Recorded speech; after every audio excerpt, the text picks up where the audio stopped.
Hey y'all, welcome to Shea Butter Books. Want to hop on here real quick to tell you about what I'm currently reading, and that is Party of Two by Jasmine Guillory. I love, effing love Jasmine Guillory and her books because she pretty much writes about women that are just kind of like, they just doing their thing, honey. They are strong women doing their thing in like these different positions, lawyers, working at the mayor's office, they just doing it. And I had a friend once tell me that Jasmine Guillory writes about women that they don't need a man, they want a man. There's a difference. Whoo! Okay, so this book is her latest, it's her fifth in her wedding date series. And what's really cool about Jasmine Guillory is she has like all of the characters kind of intertwined. So the first one starts off with this woman named Alexis, and then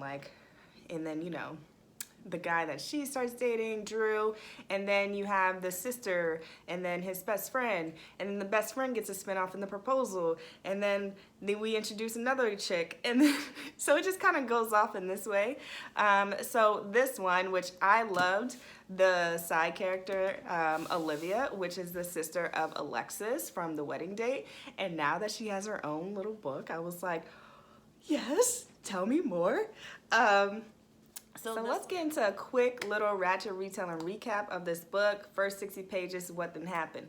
So, Olivia Monroe goes ahead and she decides to take this big leap, start her own firm with her Southern gal friend, Ellie, and she moves from back home, so she moves from New York to LA to do this, and she's kind of, it's a big deal, starting your own firm and whatnot, and she went from big farm, big chick, whatever, and going to like a starting something and working these connections, no longer having an assistant. Anyway, so she comes on back over, and once she moves there, we start off with her at a hotel bar, and she's just like, oh my god, what can I eat, whatever, chit-chatting with Crystal, the bartender that she like befriended. And then you got homeboy over here with a baseball cap just chilling. He overhears Olivia talking about how, hey, what do you got for dessert? I need something real good, it's been a tough day. Chocolate cake, you gotta have chocolate cake.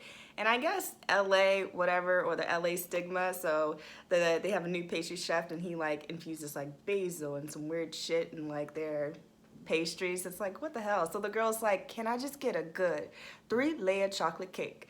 And then the guy over there is like, he then like starts talking to her, and they hit it off, and they're joking, and then they get the cookies based off of the girl's recommendation. And then the guy, because we read two different perspectives, so we read a little bit of Olivia, and she's like, whatever, and then the guy's like, this girl doesn't know who I am. What? He's like, does she really not know who I am, or is she just playing it off, or whatever? And I know what you're thinking. You're probably thinking, oh, celebrity, whatever. Nope, it's a senator, which seems really weird to read like a little bit of politic kind of book right now, but whatever.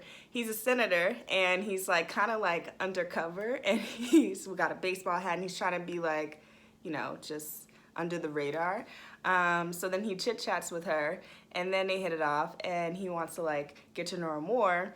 And 3 weeks go by, where he's like, man, I should have got the girl's number, because he got in the elevator with her and everything, like they were going up to their rooms, her on the 2nd floor, him on the 10th, I don't know. And he basically was kicking himself in the ass, because he just was like, bruh, like, why didn't you ask for this chick's number? She was really cool. So then he goes to some luncheon, and he's like doing a speech about like a crime reform bill or whatever, and then she's there with like a nonprofit, I believe. They want her to be on the board of something, and she's very strong about it, but she's like, I don't got no monies right now. But anyway, they reconnect, and he sees her, he's up on that podium, girl, and then he sees her, and he just stops like mid-level, and he's like, takes her in, and then he has to get back into the swing of things in terms of doing his speech. And then afterwards he walks over, And he's like, oh, hey, how are you? And then they pretend like they don't know each other. So they let their mutual friend introduce them, because you don't want to explain like how do you know each other to this mutual friend. That mutual friend walks away, and he's like, yeah, I thought you were an accountant. You own a law firm? And she was like, well, when you tell people you're a lawyer, they think this or that or whatever. Accounting's easy. It's boring. No one asks questions. No offense to accountants out there. And then he gets pulled away again. So he's like, man, I still didn't ask this chick out. So what he does instead is he goes ahead and he's like, all right. Now that he knows her first and last name, Olivia Monroe, and the fact that she owns a law firm, he then sends her like this big chocolate cake from like his favorite bakery. Because remember, she's coming back from New York.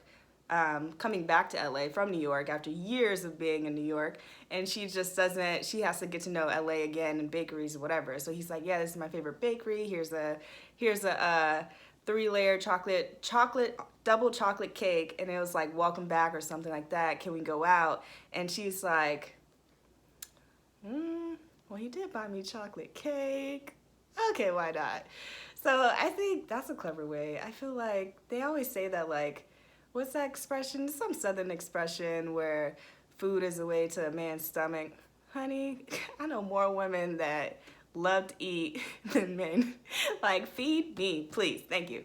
Anyway, so she decides to go on a date, and then where did it go? Pies and burgers. So pretty chill, pretty low key. She's over here thinking, oh, he's a senator. He probably just wants a fling or whatever. And then like they hit it off, and he's like, nah, like I like you, and it's been a while since I've dated anyone. Like, I want to date you to be my girlfriend. And she's like, oh.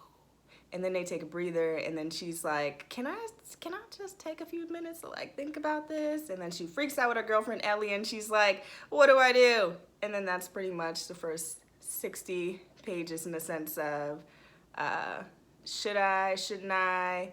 And now I'm just like super stoked to see like where it's gonna go to next, because of course she's gonna go on a date with him again and get to know him more. So now we get to see Olivia, and I just picture, okay, can we get into casting real quick? Because he's always under disguise, right? And he's like tall, white guy. Another cool thing, sorry, that was Remy. I don't know what he was barking at. He's underneath the bed and he's barking. Anyway, I want to continue mid-thought because I'm almost done. But okay, so casting wise, I'm thinking, what's this guy's name? Maxwell something, senator, whatever. But he's always under disguise, and he had the baseball hat, whatever. He'll wear glasses. It's giving me Clark Kent vibes, and there's a reference in the book about him being Superman. So I think Henry Cavill would be the perfect Maxwell Powell. And then for her, because I'm trying to think, like, I love Michelle Buteau. I think she'll be a great Alexis, like her sister. But I really feel that Taraji P. Henson would be so fierce as playing like the lawyer, getting to know her man's senator and stuff. Man, I don't know. So, if you're reading this book, who would you cast as as Olivia Monroe and Senator Max, because I'm blanking on his name, as if it matters. His last name matters. But yeah, I just think that would be totally dope. So anyway, that's the book in about 50 or so pages. Like, who wouldn't want to get asked out with the chocolate cake? And yeah, so I hope you enjoyed this quick Ratchet retelling recap, and you dive in with this book with me, Jasmine Guillory. You would not be disappointed. She has a really unique way of weaving in like real life concerns, friends, family, the juggle and rigmarole of that with like actually dating and stuff. So it's dope. It's kind of like if you love rom-coms, which I love rom-coms, it's just essentially reading a rom-com, and the best thing is like you get to cast your own characters. So yeah, let's get into it. Thank you for joining me, and I hope to see you again. Go ahead and like, subscribe, leave a comment. Love to hear what you think. And if you like to follow me on Instagram, you can follow me at Shay But a Shay. Thank you. Take care, guys.